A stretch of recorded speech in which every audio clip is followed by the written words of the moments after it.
Hidma encounter జరిగిన తర్వాత రకరకాల చర్చలు జరుగుతున్నాయి. అసలు అది ఫేక్ ఎన్కౌంటర్ అని కొంతమంది పౌర సంఘాలు నాయకులు మాట్లాడుతున్నారు. మీరు కూడా వినుంటారు. మీరేమనుకుంటున్నారు? అది అంటే మీకు ఏమనిపిస్తుంది అది ఆ ఇన్సిడెంట్ అంతా చూసిన తర్వాత? అది ఇన్సిడెంట్ మొత్తం చూస్తే అది నిజంగానే ఫేక్ ఎన్కౌంటర్ అని చాలా స్పష్టంగా అనిపిస్తుంది. ఎందుకంటే హిడ్మా కూడా లొంగుబాటు కోసం ప్రయత్నం చేసినట్లు ఉన్నది. అవును, ఆయన మీరు గత వారం 10 రోజుల నుంచి పేపర్లలో చూస్తే హిడ్మా త్వరలో లొంగుబాటు అని పేపర్లలో మీరు బ్రేకింగ్ న్యూస్ చూస్తున్నారు. చాలా ఛానల్లో కూడా చూస్తున్నారు. ఎందుకు ఇస్తున్నారంటే హిడ్మా పోలీస్ అధికారులు ఎవరితోనో ఎక్కడో ఏదో రూట్లో టచ్లో ఉన్నట్టు అనిపిస్తుంది కదా. సో హిడ్మా వేరే బోర్డ్స్ ఏంటంటే పోలీసులకు తెలుసు. నాకున్న సమాచారం ఏంటంటే హిడ్మా తెలంగాణ పోలీస్ అధికారుల ముందు లొంగిపోవడానికి అంగీకరించినట్టు ఒక సమాచారం ఉన్నది.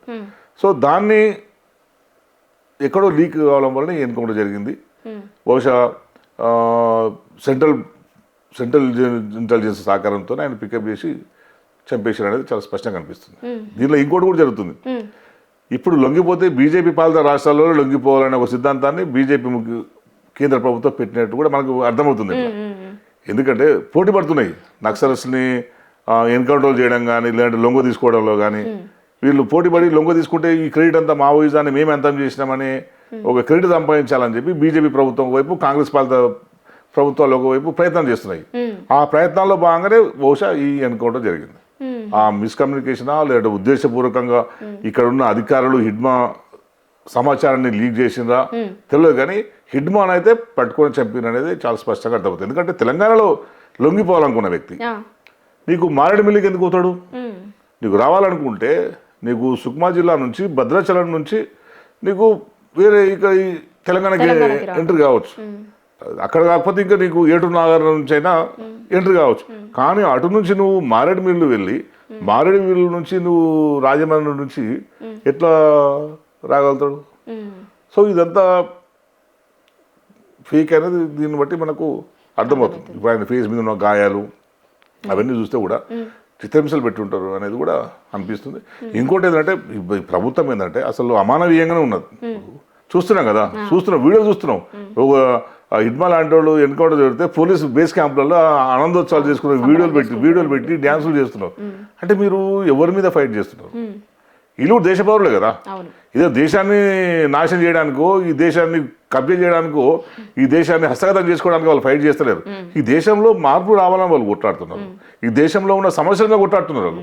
ఈ ప్రభుత్వం మీద కాదు, ఈ పోలీసు బలగాల మీద కాదు, కేంద్ర బలగాల మీద కాదు. కానీ దాన్ని పోలీసులకు నక్సల్స్ మధ్య సమస్యగా పాలకులు సృష్టించారు. దాంతో ఇప్పుడు ఏమైంది? వాళ్ళిద్దరి మధ్య సమస్య అయిపోయింది. దేశంలో అంతే కదా. ఇప్పుడు పెద్ద అంతర్గత సమస్య క్రియేట్ చేశారు. నక్సల్స్ వల్లనే అభివృద్ధి కుంటుపడింది, నక్సల్స్ వల్లనే డెవలప్ జరుగుతలేదు అనేది క్రియేట్ చేసి ఇప్పుడు మేము రోడ్లు వేస్తున్నాం దండకారణం అంటారు. అరే రోడ్లు లేని గ్రామాలు దేశంలో ఎన్ని లేవు? ఇప్పటికి ఉన్నాయి కదా. కరెంటు లేని గ్రామాలు ఎన్ని లేవు దేశంలో? ఉన్నాయి కదా. బయట దండకాలు వదిలిపెట్టు, అటు వాళ్ళ మూలంగా అభివృద్ధి జరిగింది ఆగిపోయిందని చెప్పడానికి లేదు కదా. కొన్ని వేల గ్రామాలు, కొన్ని వందల గ్రామాలు ఇప్పటికి కరెంట్ లేకుండా ఉన్నాయి, రోడ్డు లేకుండా ఉన్నాయి.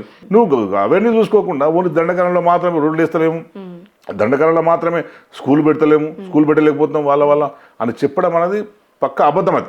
అది మావోయిస్టులను ఏరేయాలి. అక్కడ ఉన్న ఒకటి అర్థమైందంటే అక్కడ ఉన్న అడవి సంపద మీదే వీళ్ళకు ఆశ ఉన్నది. కొల్లగొట్టడం మీదే మోడీకి అమిత్ షాకు ఆశ ఉన్నది తప్పించి వేరే ఉద్దేశంతో ఏది కూడా దండకారణ్యంలో కగారు ఆప్షన్ జరుగుతలేదు. వాళ్ళు ఓన్లీ మావోయిస్టులను అంటలేరు. ఎవరైతే మావోయిజాన్ని నమ్ముతారో మావోయిజాన్ని అంతం చేస్తామంటారు వాళ్ళు. మావోయిస్టులను కాదు, మావోయిజాన్ని అర్థం చేస్తానంటారు. నువ్వు ఎట్లా అర్థం చేస్తావు? ఒక మావోయిజం ఒక పోరాటం కదా. ఒక పోరాటం నువ్వు ఆకలి ఉన్నంత వరకు ఉంటుంది, అంచువేత ఉన్నంత వరకు ఉంటుంది, నీకు దోపిడి ఉన్నంత వరకు ఉంటుంది, నీకు అంటరంతరం ఉన్నంత వరకు ఉంటుంది, ఇవన్నీ సమస్యలు నిరుద్యోగం ఉన్నంత వరకు ఉంటుంది. నువ్వు ఉద్యోగాలు కల్పించవు, అసమానతలని తొలగించవు, నువ్వు పేదరికాన్ని నిర్మూలించవు, ప్రజలకు మౌలిక సదుపాయాలని కల్పించవు. ఇవన్నీ చేయకుండా నేను పోరాట ప్రజలకు అస్త్రమైన దాన్ని నేను రూపుమాపుతానంటే దాని అర్థం ఏమవుతుంది? చివరికి వాళ్ళకి చుట్టుకుంటుంది. సో ఎవరు దాన్ని రూపుమాపడం అనేది ఎవరితో సాధ్యం కాదు. అంటే ఇప్పుడు హిడ్మాది అయిపోయిన తర్వాత నెక్స్ట్ తెల్లారి రోజు టెక్ క్రాంతిది. ఇప్పుడు అందరూ ఇంకా దేవ్జీ మీద మాట్లాడుతున్నారు. నెక్స్ట్ ఆయనకి సంబంధించిన ఏ వార్త వినాల్సి వస్తుందో, ఎప్పుడు ఎట్లాంటిది వినాల్సి వస్తుందో అనేది కూడా కనిపిస్తుంది. ఇవన్నీ చూస్తున్నప్పుడు దేవ్జీకి సంబంధించిన దాని మీద ఏమంటారు మీరు? ఇప్పుడు ఉన్న పరిస్థితుల్లో అసలు వాళ్ళ అదుపులో ఎవరెవరు ఉన్నారో ఎవరు తెలియని పరిస్థితి ఉంది. ఎందుకంటే ఇంతకుముందు కనీసం మావోయిస్టుల పార్టీ నుంచి ప్రకటన వచ్చేది, పలానా వ్యక్తి కాంటాక్ట్ మిస్ అయింది, పోలీసులు ఎత్తుకపోయిన అనుమానాలు ఉన్నాయని కొన్ని స్టేట్మెంట్లు అట్లా మావోయిస్ట్ పార్టీ నుంచి వచ్చేది. పాపం ఇప్పుడు అక్కడ ఇక్కడ చెల్లా చెదరైపోయిన పరిస్థితి ఉన్నది నాయకత్వం. ఎవరు దొరికినరో తెలియదు, ఎవరు బతికినరో తెలియదు, ఎవరు చనిపోయినరో తెలియని ఒక పరిస్థితి ఉన్నది. సో ఇప్పుడు కూడా దేవుజీ కూడా ఉండుంటాడు, వాళ్ళ కష్టంలో ఉండుంటాడు. ఉండి ఆయన నుంచి ఇంటర్వ్యూ రప్పించాలి. లొంగిపోతాడా, లొంగుబాటు జరుగుతుందా? లొంగుబాటులో 2 రకాలు కదా ఇప్పుడు ఉన్నది. ఇప్పుడు చూస్తే 2 రకాల లొంగుబాట్లు అయిపోయినాయి. ఒకటేంది సాయుధులుగా కాకుండా లొంగిపోవడం, ఒకటి తుపాకులతో సైన్యంతో సహా లొంగిపోవడం ఒకటి. సో అట్లా రెండిట్లో వాళ్ళకి కావాల్సింది ఏంటంటే పోలీసులకు తుపాకులతో సహా లొంగిపోతున్నాయి బీజేపీ పాలిత రాష్ట్రాలకు. వాళ్ళకు షో చేసుకుందామని వాళ్ళు చూస్తాం. అంటే మొత్తం ఖాళీ అయిపోయింది లేదు అని వాళ్ళు చూసుకునే ప్రయత్నం చేస్తారు. సో అట్లా ఒప్పించడానికి బలవంతం చేస్తున్నారా తెలియదు కదా. బహుశా ఇడ్మాన్ కూడా అట్టే చిత్రహింసలు పెట్టుంటారు, ఒప్పుకోకపోయి ఉంటాడు. తుపాకులతో సహా లొంగిపోవడానికి ఆయన లొంగిపోకపోయి ఉంటాడు, అందుకే ఎన్కౌంటర్ చేసి ఉంటారు. రేపు దేవుజీ ఉన్నాడా, ఇంకోడు ఉన్నాడా, గణపతి ఉన్నాడా మనం చెప్పలేకపోతున్నాం కదా. ఎవరు చెప్పలేకపోతున్నారు. వాళ్ళతో కాంటాక్ట్లు ఉండే ఇప్పుడు ఎవరు నెట్వర్క్లు లేదు, బయట నెట్వర్క్ లేదు, వాళ్ళకు లోపల నెట్వర్క్ లేదు, బయట లోపల నుంచి చెప్పేవాళ్ళు లేరు.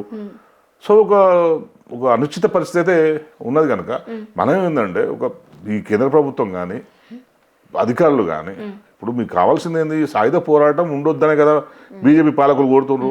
సరే వాళ్ళు హైదరాబాద్ వచ్చారంటే సాయుధ పోరాటం వదిలిపెట్టే వచ్చినట్లు లెక్క కదా. మరి ఇప్పుడైనా కనీసం వాళ్ళని చెప్పకుండా కోర్టు ప్రొడ్యూస్ చేయండి, ప్రాణాలతోనే ఉండనియండి.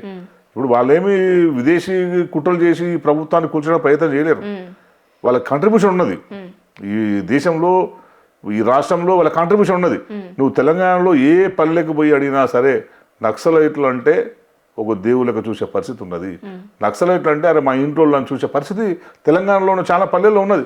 నక్సలైట్లు ఉన్నారని ఒక భరోసా, మాకేమైనా అన్యాయం జరిగితే నా అన్నలు వస్తారని ఒక భరోసా చాలా గ్రామాల్లో ఇప్పటికీ ఉన్నది.